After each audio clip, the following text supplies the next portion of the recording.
Shalom, shalom, peuple de Dieu, et bienvenue à la rhapsodie du mercredi 19 janvier 2022.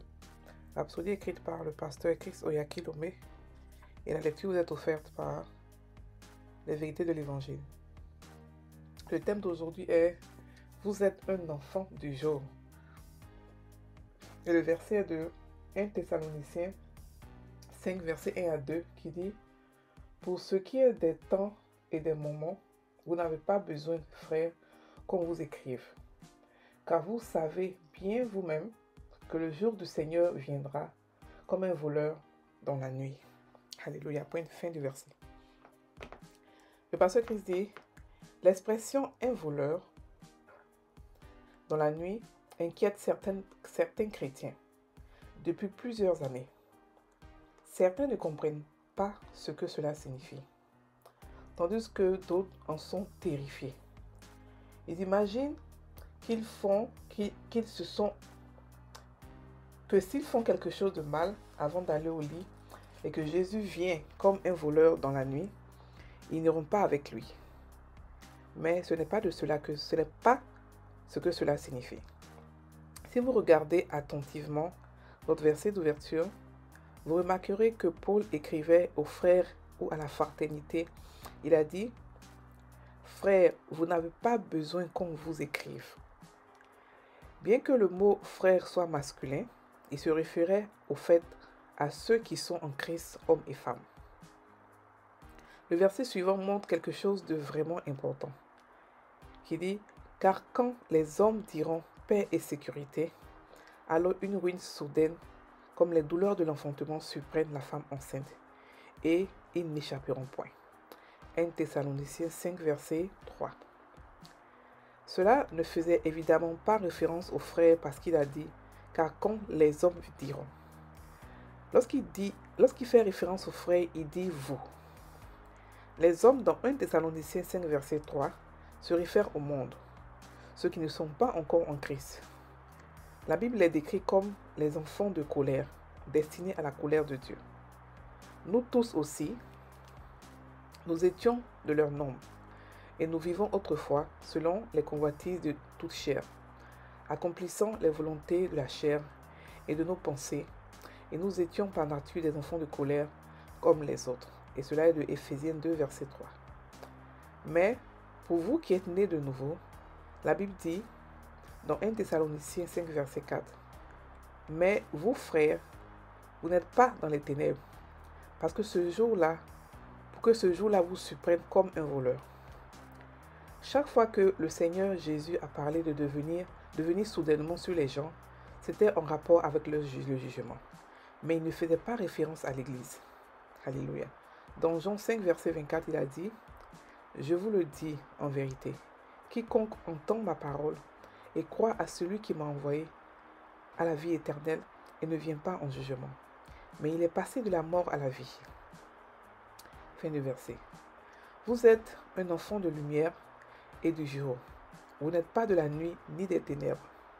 Servez le Seigneur avec joie et dans l'attente de son prochain retour. Déclarez tout comme Jésus. Comme dans Jean 9, verset 44 à 5, il dit « Il faut que je fasse, tandis qu'il est jour, les œuvres de celui qui m'a envoyé. La nuit vient où personne ne peut travailler. Pendant que je suis dans le monde, je suis la lumière du monde. » Alléluia. Fin de la rhapsodie. Le pasteur ici nous parle du fait que nous sommes des enfants du jour.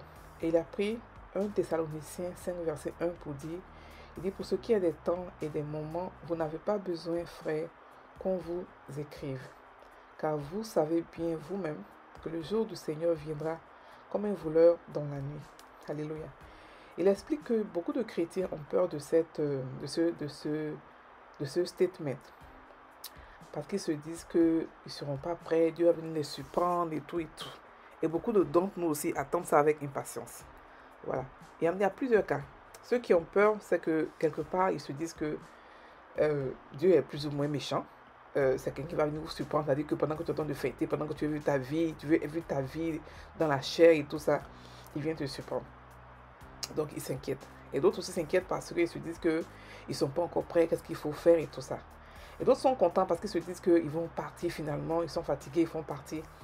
D'autres aussi sont contents parce qu'ils se disent que ils n'ont pas encore fait ce que Dieu leur demande de faire, ils n'ont pas encore fait la mission, ils n'ont encore rien accompli, mais ils se disent qu'il y a trop de maux dans ce monde, ils veulent partir. Chacun des 4 groupes a ses raisons, bien sûr, mais le pasteur explique ici qu'il n'y a pas à avoir peur, il y a au contraire à être content, mais pour les raisons, pour des bonnes raisons. Alléluia. Il dit qu'on n'a pas à avoir peur parce que nous sommes les enfants de la lumière. On n'a pas à être terrifié parce que nous, dans notre esprit, on saura qu'il faut partir maintenant. C'est pour ça que si vous avez remarqué, ces temps-ci, le Saint-Esprit est un peu plus rapide qu'avant. C'est-à-dire que lorsque les prophéties arrivent sur vous, lorsque les trucs arrivent, lorsqu'il vous donne des messages, c'est pour maintenant. C'est pas pour plus tard.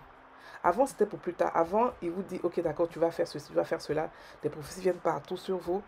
Mais maintenant, c'est pressant. C'est comme si il est en train de mettre en tant que chaque chrétien qui est connecté, bien sûr, qui est éveillé, qui est en alerte, un sentiment c'est maintenant que ça va se passer. Jésus revient bientôt. Donc, après toi, fais tout ce que je te demande de faire. Fais ce que tu as à faire. Alléluia. Donc, le pasteur ici explique qu'en fait, lorsqu'il parle de soudainement et tout ça, il ne parle pas de nous, les chrétiens. Il parle des païens qui ne savent pas, qui ne sont pas éveillés spirituellement, qui n'ont aucune idée que Jésus revient bientôt et qu'il faut qu'ils se donnent à Dieu. Ils ne savent même pas mais qui est Jésus. C'est pour ça qu'on doit prêcher l'évangile. C'est pour ça qu'on doit parler de ça, parce qu'il revient réellement très bientôt. Et ceux qui sont à l'aide spirituellement le savent dans leur esprit. Il y a des chrétiens qui étaient très timides, qui se sont réveillés pour l'œuvre parce que Dieu a prévu quelque chose pour eux là-bas, donc Dieu veut qu'ils le fassent. Donc Dieu les a plus ou moins inspirés, plus ou moins motivés pour sortir de leur cachette. Et ils sont en train de sortir, ils font des choses extraordinaires. Avant que Jésus ne revienne nous chercher, on va faire des choses extraordinaires en tant que chrétien. Le monde va entendre parler de nous. Et on va partir. Alléluia.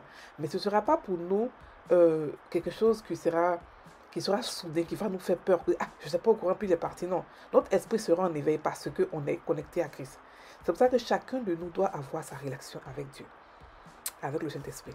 Celui qui n'est pas connecté, et puis il part, et puis on part, il sera vraiment déçu, et puis il aura très mal. Parce qu'il reste là, après quand on part, c'est le jugement de la terre. Le jugement, ce n'est pas un jugement où Dieu va épargner ceux qui sont chrétiens. Non, tout le monde sera jugé. C'est-à-dire que la terre entière sera jugée. Donc ce sera un moment vraiment grave. Et Jésus lui m'a dit que, il a dit dans Jean 9, versets 4 à 5, il faut que je fasse, tandis qu'il est jour, les œuvres de celui qui m'a envoyé. La nuit vient où personne ne peut travailler. Pendant que je suis dans le monde, je suis la lumière du monde. Nous aussi, nous pouvons dire que pendant qu'il est jour, pendant que nous sommes dans le temps de la grâce, pendant que nous avons encore le temps de pouvoir prêcher l'évangile, pendant que prêcher l'évangile n'est pas un délit condamné par la loi, nous devons prêcher l'évangile, nous devons parler de Jésus, nous devons prier pour les gens, nous devons prier pour les nations afin qu'ils acceptent Jésus. Alléluia. Nous devons aussi, parce que nous sommes la lumière de ce monde, nous devons faire les œuvres qu'on nous a demandé à faire pendant qu'il est encore jour. Alléluia, parce qu'un moment viendra où on ne pourra plus rien faire. Un moment viendra où les chrétiens seront condamnés pour tout et pour rien. Un moment viendra où condamner les chrétiens sera légal. Condamner la prêcherie, condamner l'évangile sera normal et légal. Et dans plusieurs pays arabes, par exemple, cela est déjà d'office. Beaucoup de personnes ont été tuées parce qu'ils sont chrétiens. Donc, frères et sœurs, ce que nous devons faire, nous devons savoir que nous sommes la lumière de ce monde et que sans nous, le monde n'a pas de lumière. Et nous devons prêcher l'évangile.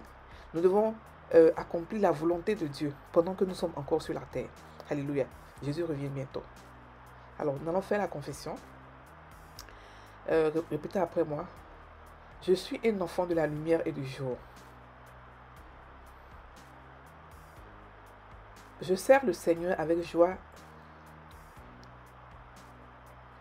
et dans l'attente de son retour prochain. Je marche dans sa lumière et dans sa justice,